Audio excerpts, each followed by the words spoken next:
Cuando yo era chico, bueno, me contaron mis papás que cuando yo era bebé, una ocasión me dejaban en la cuna, en la parte de arriba, me dejaban encerrado en el corral, y una ocasión mis papás estaban abajo lavando ropa, haciendo el quehacer, y en eso escucharon que lloré, que empecé a llorar muy fuerte.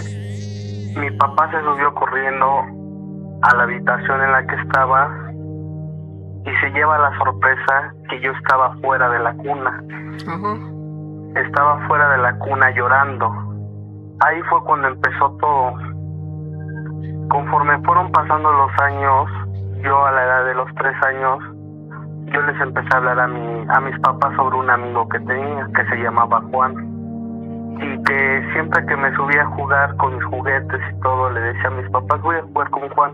Y pues se les quedó así a mis papás, bueno, pues va a ir a jugar con su amigo imaginario, ¿no? Como todo niño. Y fue algo que fue pasando.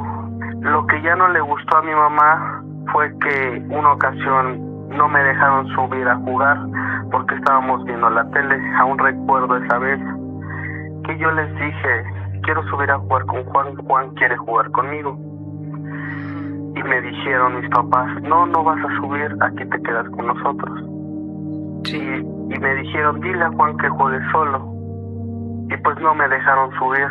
En eso se oyó cómo se azotó la puerta y cayeron, tenía una repisa de juguetes. Se cayó la repisa de juguetes. Para eso a mis papás ya les sacó de onda, ¿no? Entonces ya me empezaron a preguntar mis papás, a ver, dime quién es Juan, cómo lo ves. Y yo se los describía, ¿no? Que era mi amigo, que era más grande que yo. Para esto, pues a mi mamá, pues ya era como que eso, de que yo ya estaba viendo fantasmas y eso, y me llevó a un templo, a que supuestamente me cerraran la cabeza para que ya no viera eso. Sí. Entonces me llevaron al templo y me cerraron la cabeza supuestamente, y yo recuerdo ya no volverlo a ver. Para esto, durante el tiempo que pasó, pasaban cosas muy raras en mi casa, como que se oían ruidos en la noche, se oía como se caían los platos, se oía como tocaban las puertas. O sea, era una cosa muy, muy aterradora para mí. O sea, ya me empezaba a dar miedo, ¿no? ¿Tú recuerdas físicamente cómo era este ser con el que jugabas? Lo recuerdo, vagamente lo recuerdo, pues estaba chico. Y lo recuerdo que era más alto que yo. Era más grande que yo.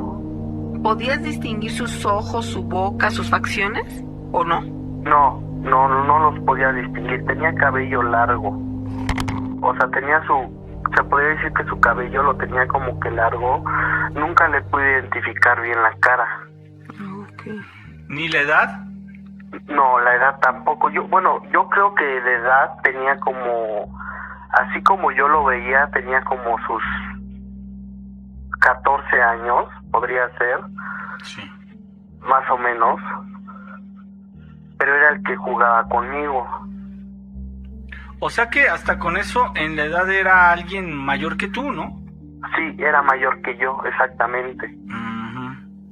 ¿Y tú lo catalogas como agresivo? Era agresivo porque cuando se enojaba azotaba las cosas. Incluso una ocasión dice mi mamá que me pegó. Oh. Eso yo no lo recuerdo, pero me dijo mi mamá que ese mismo, porque mi mamá echó agua bendita en la casa. Sí. Y se enojó y me pegó. Entonces, como fueron pasando así las cosas, pues nos salimos de esa casa. La casa es de nosotros, pero nos venimos a vivir a una casa que tenemos, a otra casa que tenemos. Pero fue cuando empezó lo más feo. Durante el paso del tiempo, aquí en mi casa, mi papá acostumbra a tener plantas, sábilas y todo eso. Sí. se le empezaron a secar las sábilas, las plantas. O sea, se veían sombras adentro de la casa. Fue pasando el tiempo. Empezamos, se puede decir como que a sobrellevarlo, ¿no? A sobrellevarlo, algo que ya teníamos. Porque se me pasó contarles esto. Yo vengo de una familia donde la mamá de mi papá se dedicaba era vidente, mi abuela. Okay. Mi abuela era vidente. Las hermanas de mi abuela eran videntes. La mamá de mi abuela era vidente. Toda la familia. Sí, exactamente. Entonces es algo así como que se ha venido como que pasando, ¿no? Aquí viene lo más feo.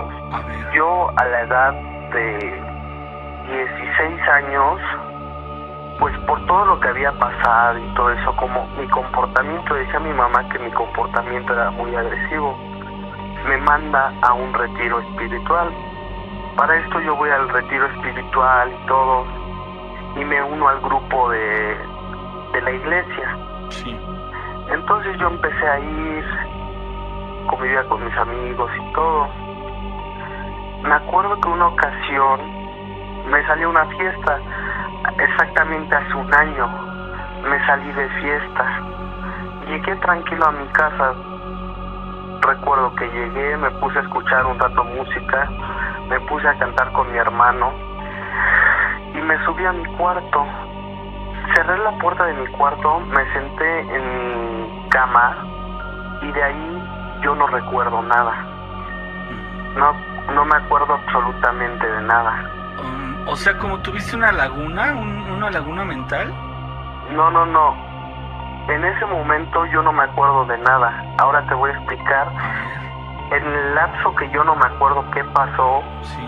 te voy a explicar qué fue lo que pasó cuando lo que me platicó mi mamá, qué fue lo que pasó. Uh-huh. Dice mi mamá que empezó a oír que yo como que me quejaba, como que hacía unos sonidos raros.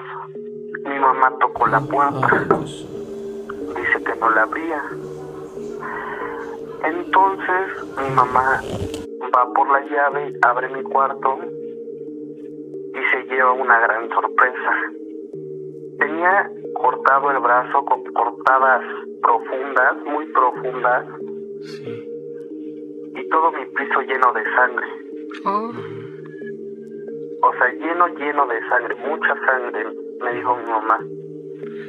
Sí. Y mi mamá me dijo, ¿qué haces, hijo? Dice que en ese momento yo me paré y dice que mi mirada se me veía perdida. Perdida.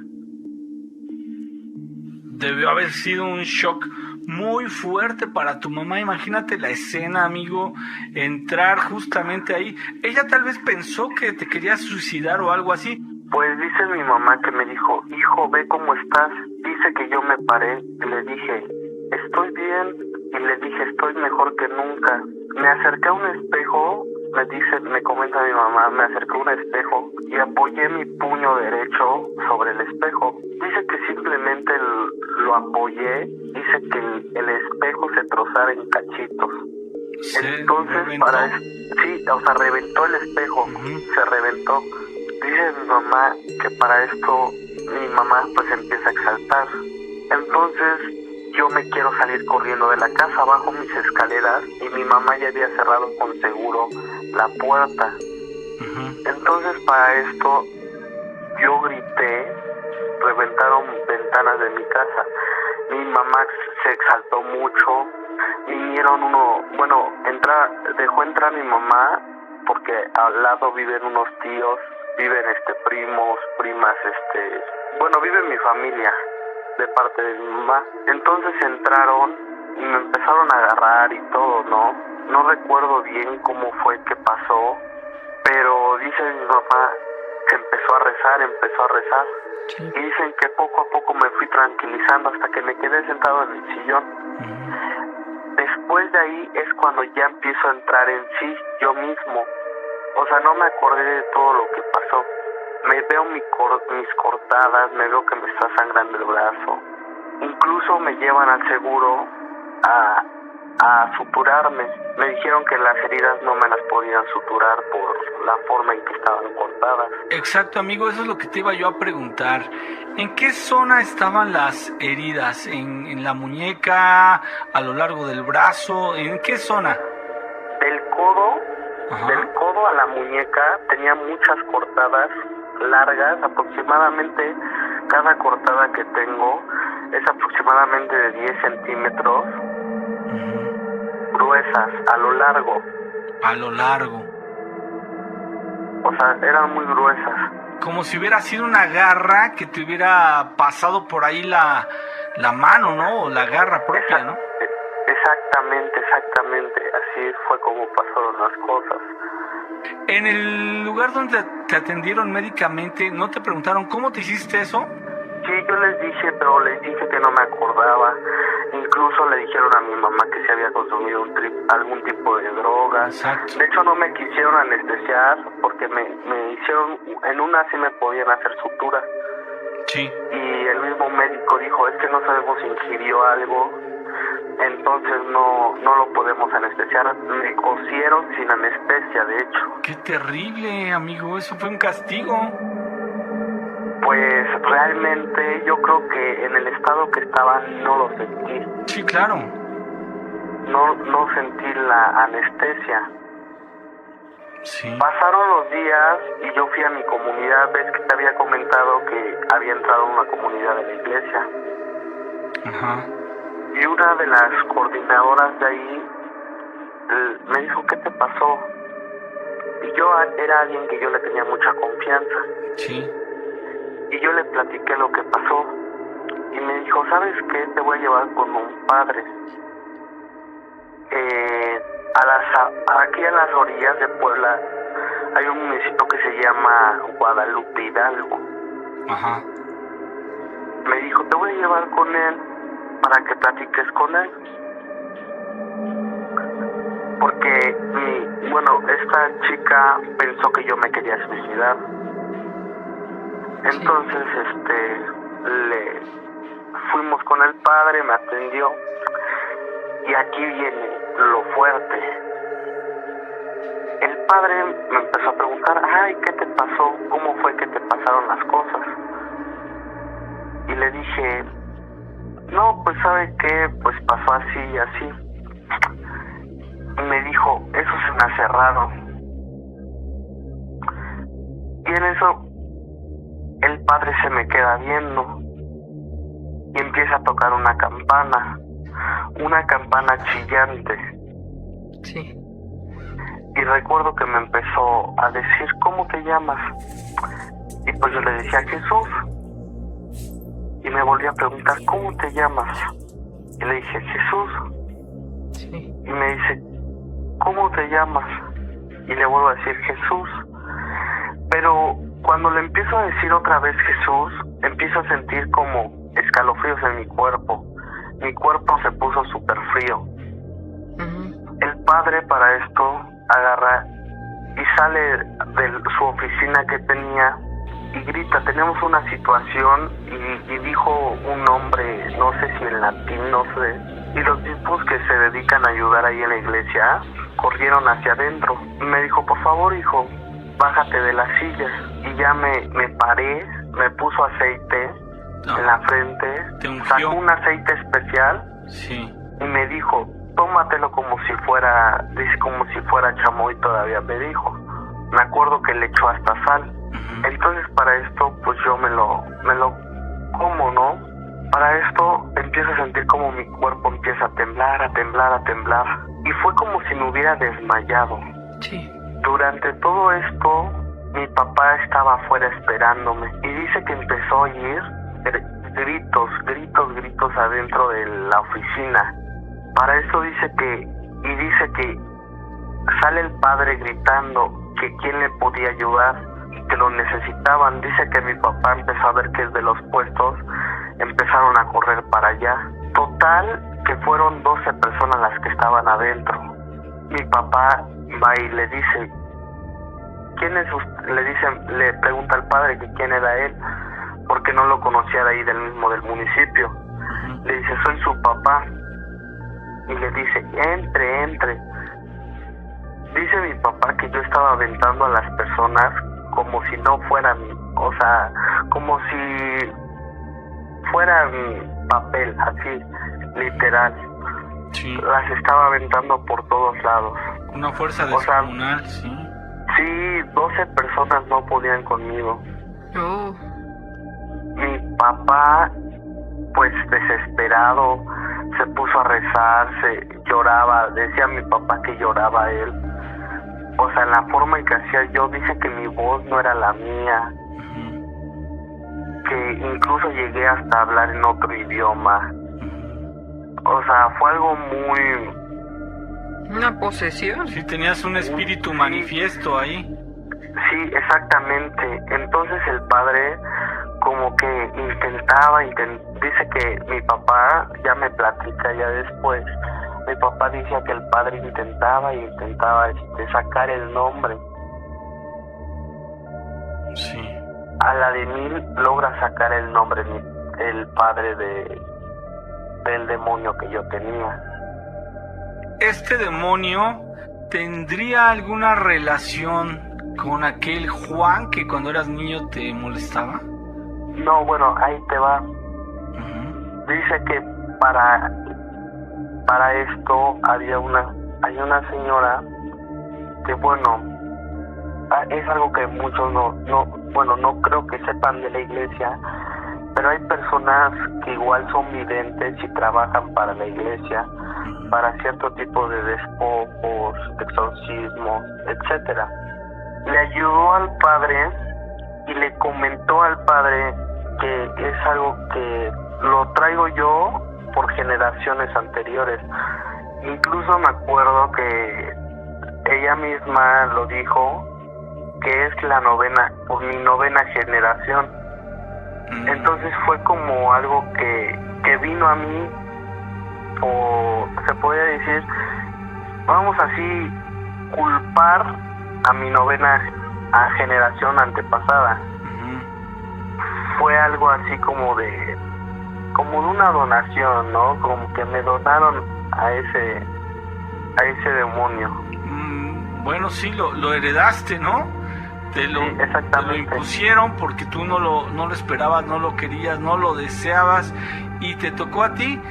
Pero fíjate, 9 generaciones se me hace muchísimo para una maldición. Sin embargo, tú nos estabas comentando que tus familiares, tus antepasados, digamos que tu bisabuela, tu abuela y tus tías, de parte de tu mamá o de tu papá. De parte de mi papá. De parte de tu papá, ellos tenían esa capacidad de evidencia y por lo tanto yo pienso que ejercían algo que tiene que ver con el manejo de energías, tal vez la brujería, el ocultismo. Exactamente. La mamá de mi papá, mi abuela, dedicaba a hacer puras cosas buenas para las personas. Pero por lo que sé, una de mis abuelas, de mis tatarabuelas, sí se dedicaba a hacer se podría decir que magia negra, ¿no? Sí. Entonces yo creo que viene pues de ahí el problema de venir. ¿Y entonces a ti te ayudaron a romper con esa maldición o qué ocurrió? Sí, exactamente. El padre se podría decir que lo despojó. Sí.